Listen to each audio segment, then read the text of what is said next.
마라나타. 6월 첫째 주일,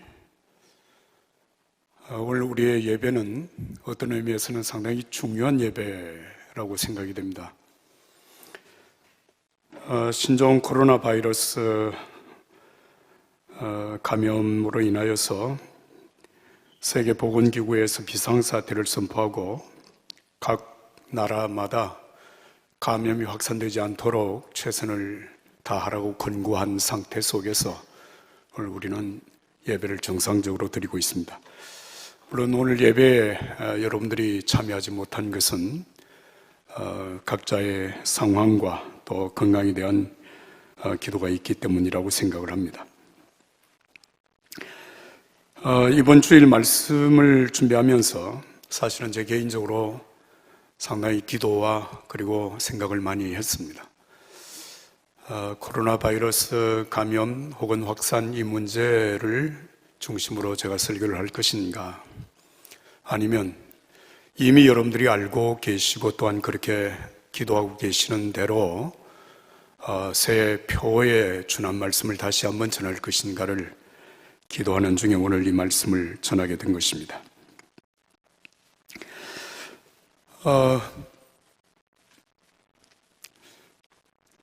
원래 내일부터 여호수아 청년부 18명이 멕시코 단기 선교를 하기 위해서 준비하고 많은 기도를 해왔습니다. 멕시코는 여러분들이 아시는 대로 우리 교회가 올리비아와 그리고 에리카 두 사람을 신학을 공부하게 하고 그리고 또 신학훈련을 잘 시켜서 현재 보내서 현재 멕시코에서 목회를 잘 하고 있습니다. 그리고 지금 호세라고 하는 청년이 또 우리 교회에 와서 현재 감리교 신학대학을 재학 중에 있습니다. 해서 우리 여호수아 청년들이 여러 차례 멕시코를 다녀왔고 그리고 금년에도 멕시코에 다녀올 계획을 하고 많은 준비를 해왔습니다. 그러나 코로나 바이러스 확산에 대한 우려가 깊어지는 가운데 지난 금요일 날 청년들은 금요 저녁 심야 기도회를 갖고, 물론 매주 금요일 날 가는 것이지만, 그리고 멕시코 선교에 갈 사람들이 함께 모여서 거의 한 1시간 반 이상 기도하고 논의를 한 끝에 이번 단기 선교를 연기하기로 그렇게 결정을 했습니다. 청년들의 마음속에 선교의 열정은 변함이 없지만 가족들과 많은 교우들의 또 주변 사람들의 염려와 우려를 고려해서 힘든 결정을 했다고 생각을 합니다. 그래서 어제 새벽에 교회에서는 긴급기획위원회를 열고 이 코로나 바이러스 문제로 인해서 교회가 어떻게 대처를 할 것인가, 그리고 청년들의 이 결정을 교회가 어떻게 수용할 것인가에 대하여서 논의하고 우선 청년들의 결정을 존중하고 그리고 필요한 부분을 교회가 아낌없이 지원하기로 그렇게 결정을 했습니다. 여러분 이미 아시고 기도하신 대로 2018년 1월 네팔의 단기 선교 때 진화자매 현장에서 순직하는 일로 인하여서 사실은 청년들이 많이 힘들었고 아픈 시간을 보냈습니다.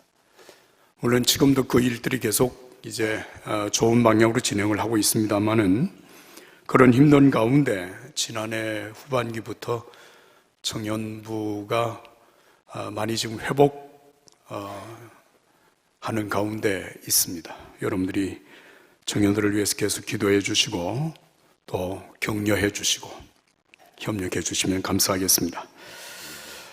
교회에서는 여러분 마스크를 다 하고 오시도록 그렇게 권면을 했고 예배 중에도 마스크를 착용하는 것에 대하여서 그것은 허용을 할 수 있다, 충분히 그렇게 결정을 했습니다. 그리고 마스크를 여분을 충분히 준비를 해서 필요한 분들에게 제공하고 또 손 세척제를 준비를 해서 필요한 분들이 다 사용하도록 그렇게 했고, 그리고 오늘 예배를 마치고 인사를 하실 때는 악수하던 것을 우리가 목례로 인사를 대신하도록 그렇게 했습니다. 그리고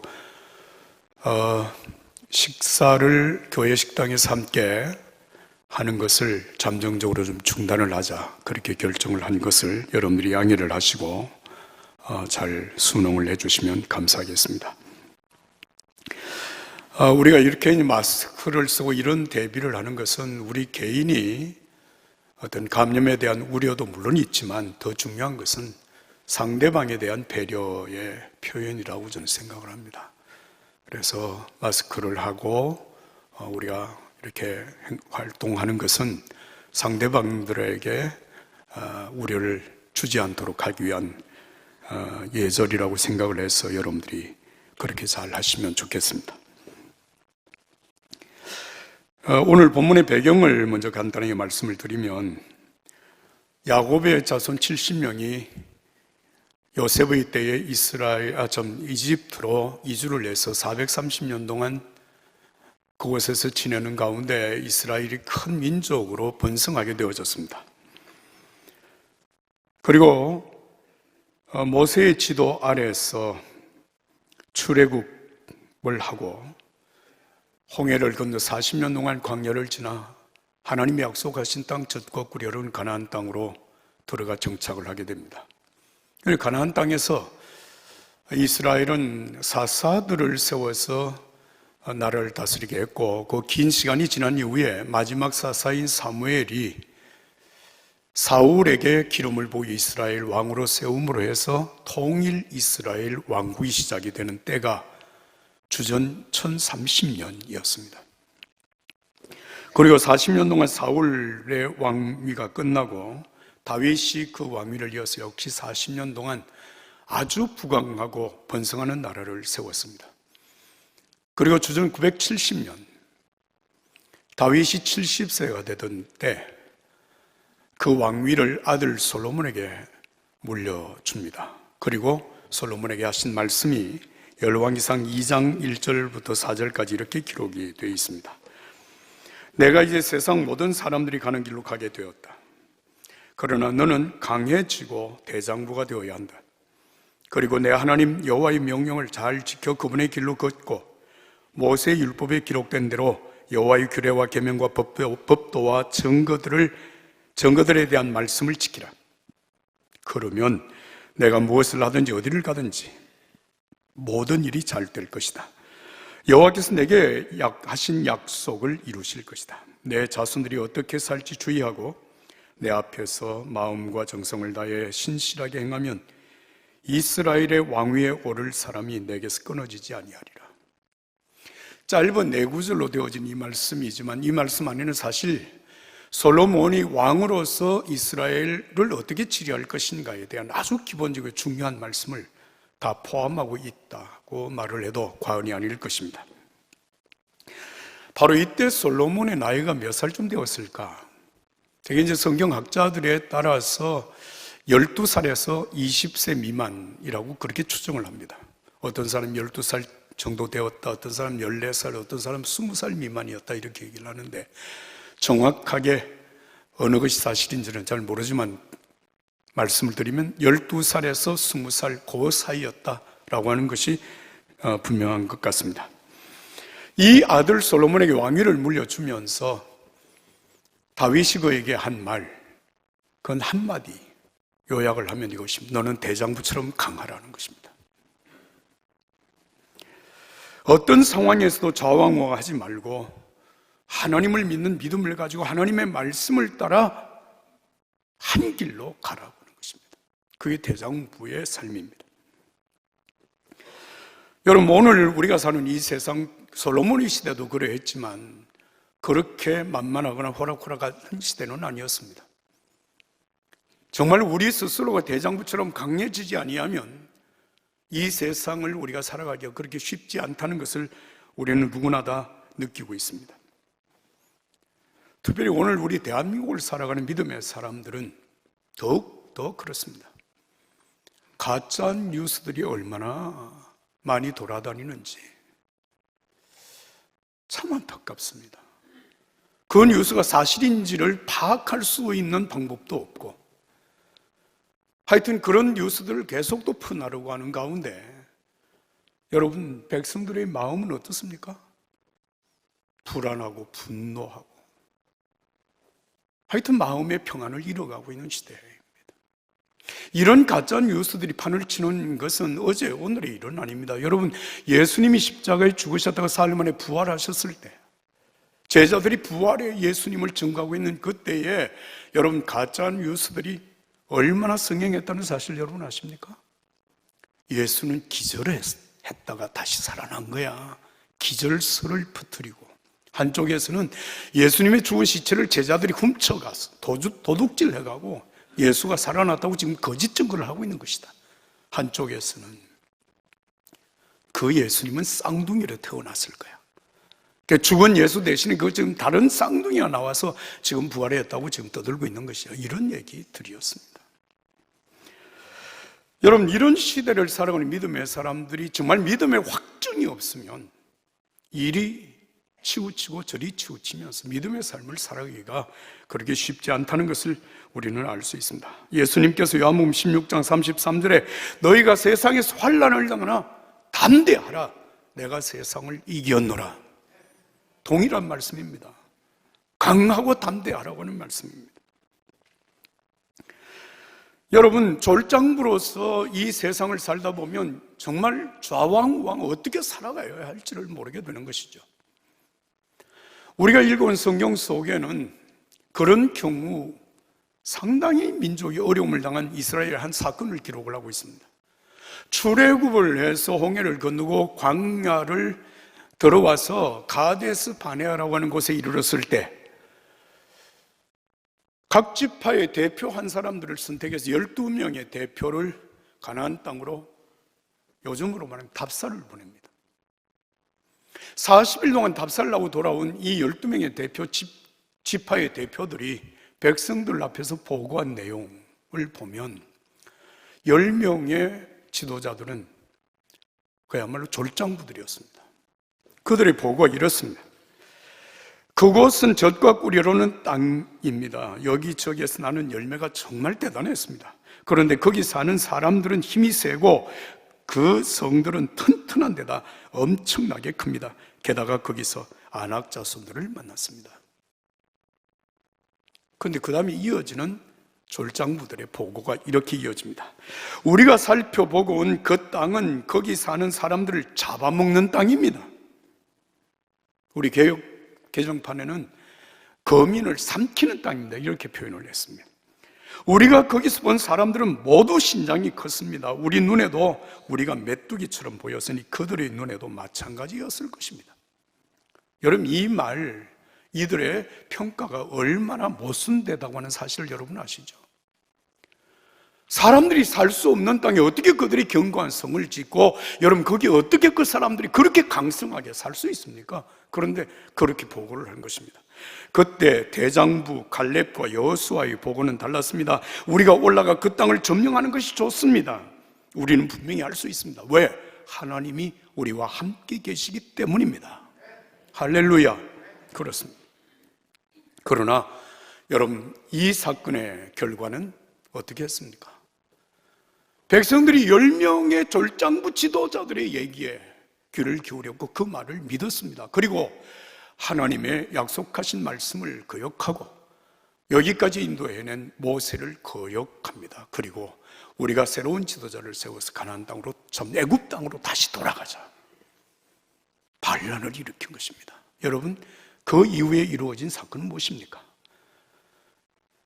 가나안 땅에 들어가서 40일 동안 답사를 하고 온 그 40일 하루를 1년으로 계산을 해서 40년 광야를 맴돌게 하고 출애굽한 세대가 광야에서 다 죽고, 그리고 그 출애굽할 때 20세 미만의 사람들과 광야에서 태어난 새로운 광야의 세대, 다시 말하면 출애굽 2세대가 가나안 땅에 들어가는 결과를 가져오게 되었습니다.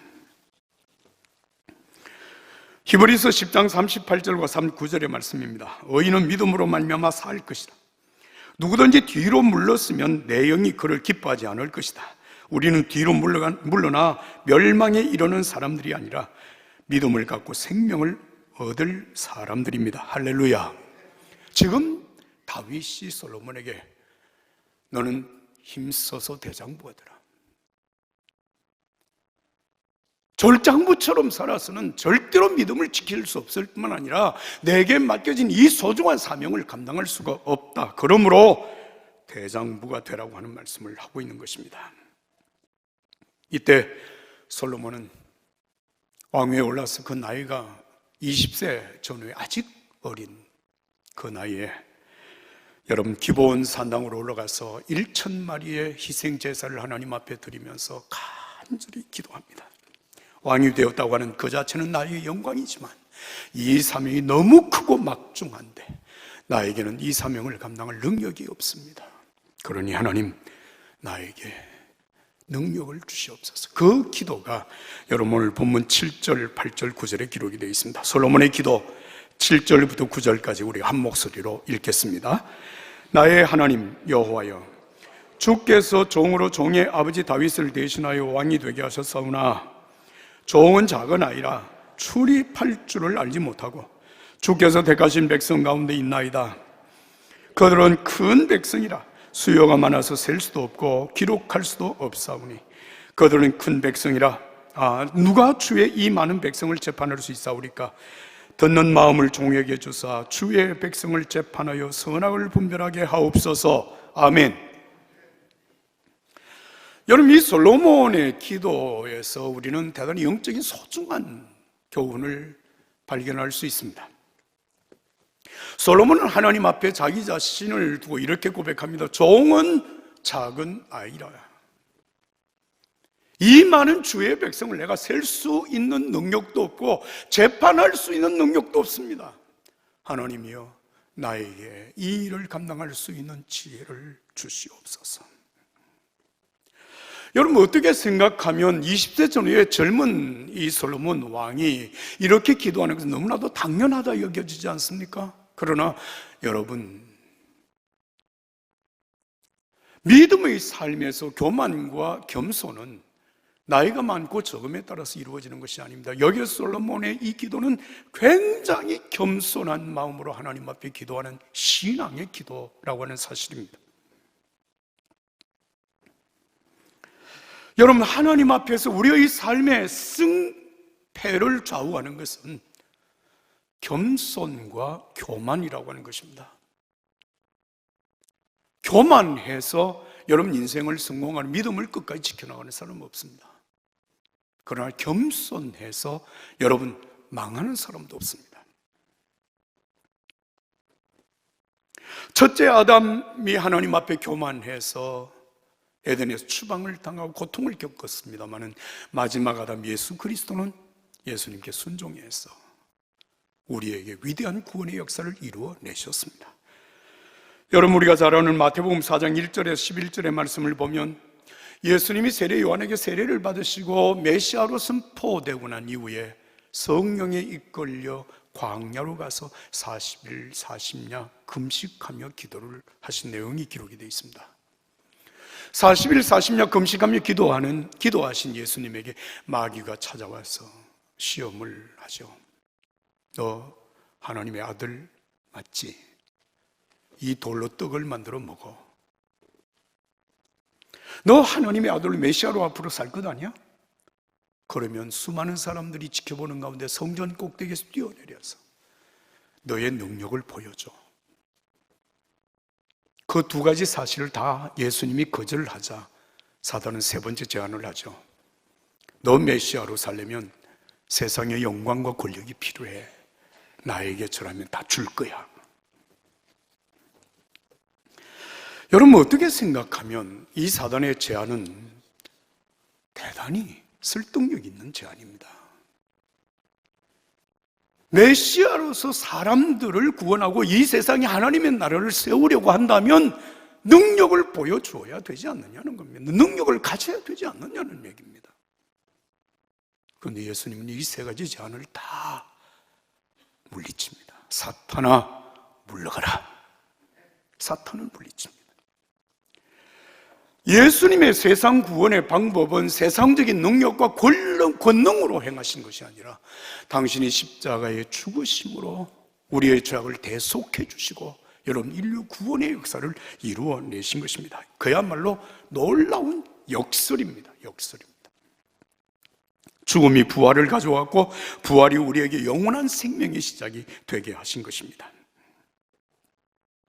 솔로몬은 스스로 모든 것을 처리할 수 있는 것처럼 교만하지 않았습니다.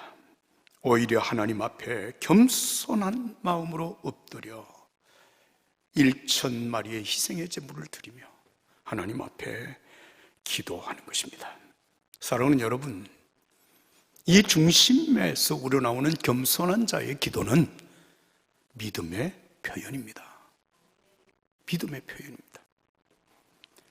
여러분, 솔로몬의 이 기도를 잘 보십시오.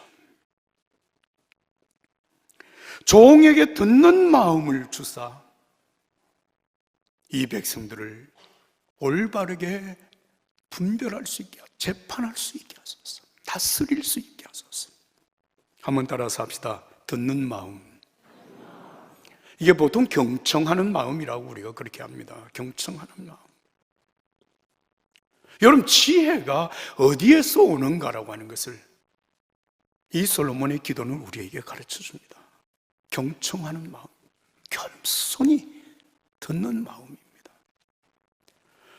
여러분, 마음이 완악하거나 교만하거나 조급한 사람은 절대로 듣지 못합니다. 사람들이 얘기하면 성급하게 말을 끊거나 끝까지 말을 듣지 못합니다. 그리고 자기의 주장을 얘기합니다. 굉장히 힘있고 설득력이 있는 것 같지만 결국 그것은 승리의 길은 아닙니다. 지혜로운 마음은 성급한 자에게서는 찾을 수 없습니다. 듣는 마음, 인내하는 마음, 겸손히 듣는 마음입니다.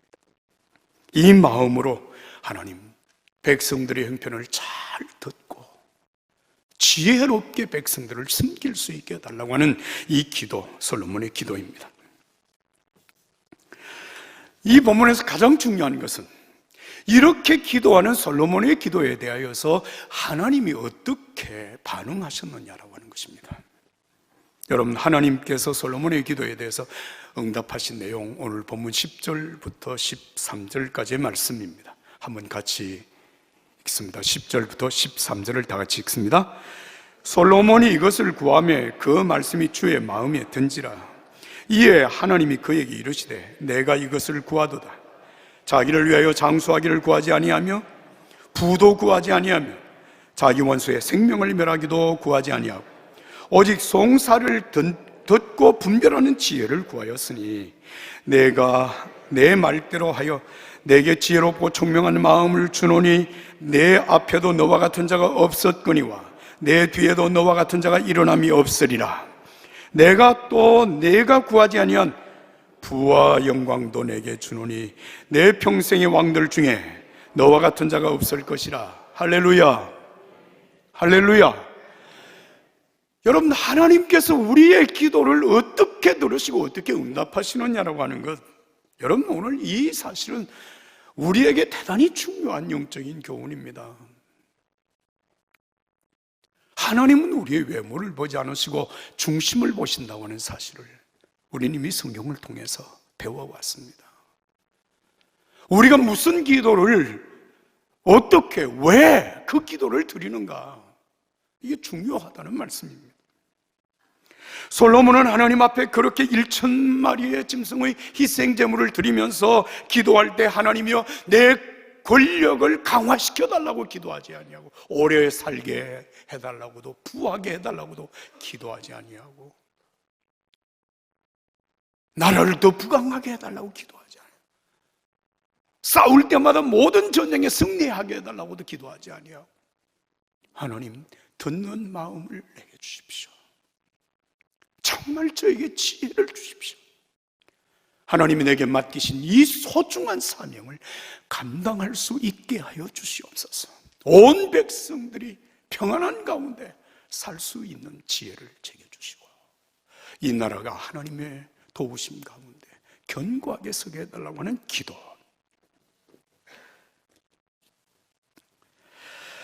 여러분, 이 솔로몬의 기도보다, 솔로몬보다 하나님의 마음에 더 합한 사람, 하나님이 그렇게 인정한 사람이 있었습니다. 누굽니까?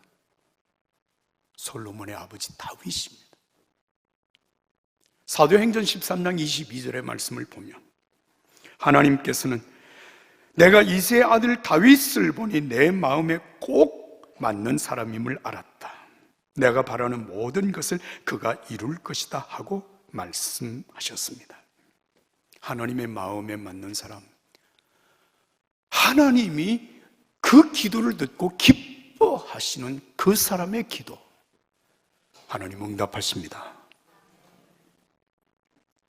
그 하나님의 응답은 우리가 구하는 것에 겨우 미치도록 응답하는 것이 아니라 구하지 아니한 것까지 우리에게 응답하시는 하나님. 그 하나님은 예수님 안에서 어제나 오늘이나 영원토록 동일하시다고 하는 사실을 믿으시면 아멘 합시다. 하나님은 부와 영광까지 그에게 주시고 또 너의 아버지 다윗처럼 하나님의 말씀을 잘 따라 순종하면 장수하게도 해주겠다. 그러면서 하나님 하시는 말씀이 너와 같은 왕이 전에도 없었고 후에도 없을 것이다. 이 말은 무슨 말입니까? 최고의 왕이 되게 해주겠다고 하시는 하나님의 약속입니다. 솔로몬의 겸손하고 진정한 이 기도를 보면서 생각합니다. 우리 종교 가족들은 하나님 앞에 무엇을 어떻게 기도해야 할 것인가? 여러분, 우리 교회가 금년에 120년을 맞았습니다.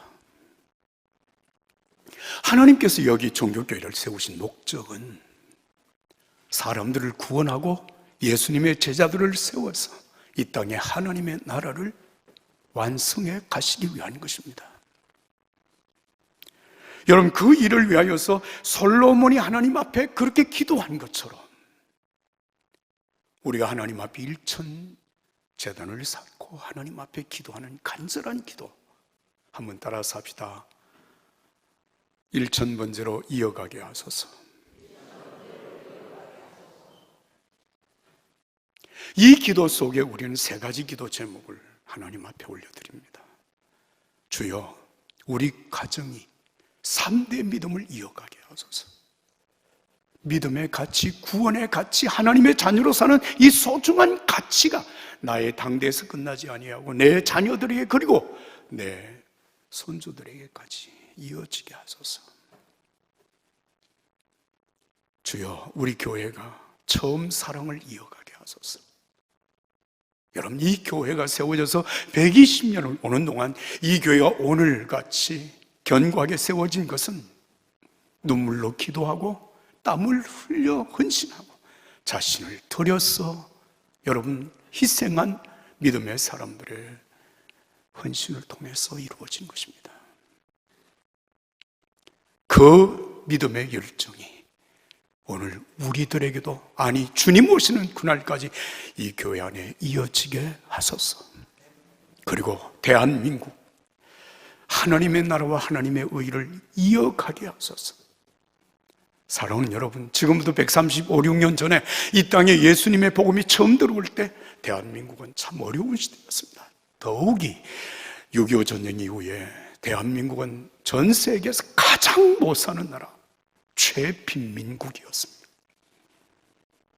지금 우리가 세상에 참 어려운 나라들을 많이 생각합니다만 그 어느 나라보다도 대한민국은 더 못 살고 더 힘든 나라였습니다. 그런데 지금 여러분, 세계 모든 나라들 가운데 열 번째 안에 들어갈 만큼 경제적인 대국을 이룬 것, 우리 민족이 건면했고 열심히 살았기 때문이기도 하지만 하나님의 은혜와 축복임을 우리는 잊지 말아야 합니다. 이 나라 속에 하나님의 나라가 이루어지고 하나님의 의가 이루어지기를 기도하는 우리의 기도 속에 하나님의 은혜와 축복이 예수님 오시는 그날까지 이 대한민국에 이루어지게 되기를 간절히 소원합니다. 여러분, 이 기도가 바로 금년에 우리 교회 표어의 내용입니다.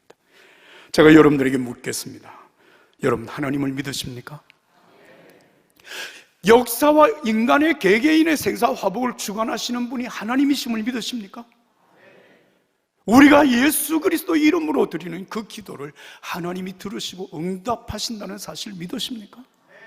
여러분 하나님은 아무것도 보시지 않는 것처럼 여러분 생각될지 모르지만 하나님은 지극히 작은 것까지 세심하게 정확하게 보십니다. 우리의 기도를 듣지 않는 것처럼 우리는 생각할 때가 있지만 하나님은 우리의 마음에 신음하는 소리까지 들으시는 하나님이십니다. 아무것도 하지 않는 것처럼 보여질지라도 하나님은 당신의 역사를 이 땅 위에 이루어 가시는 살아계신 하나님이십니다. 우리가 이 하나님을 믿음으로, 여러분 우리 믿음의 선배들이 그렇게 믿음으로 살아온 것처럼, 기도하며 살아온 것처럼 일천번제로 이어가게 하소서. 이 기도의 삶이 오늘 저와 여러분들의 삶 속에 이루어질 수 있기를 예수님의 이름으로 축복합니다. 함께 기도하겠습니다. 여러분 화면을 보시면서 여러분의 목소리로 함께 기도하겠습니다. 역사와 개인의 생사화복을 주관하시는 참 좋으신 하나님 아버지, 받은 은혜와 복으로 만족하며 안일하게 안주하지 않게 하소서. 내게 주신 오늘이 하나님의 뜻 이루라 하시는 하나님의 소명임을 알게 하소서. 주신 영광 앞에 겸손히 일천번제 드리며 기도한 솔로몬처럼 기도하게 하소서. 주여, 우리 가정이 3대 믿음을 이어가게 하소서. 주여, 우리 교회가 처음 사랑을 이어가게 하소서. 주여, 우리나라가 하나님 나라와 의를 이어가게 하소서. 존귀하신 주 예수 그리스도의 이름으로 기도합니다. 아멘.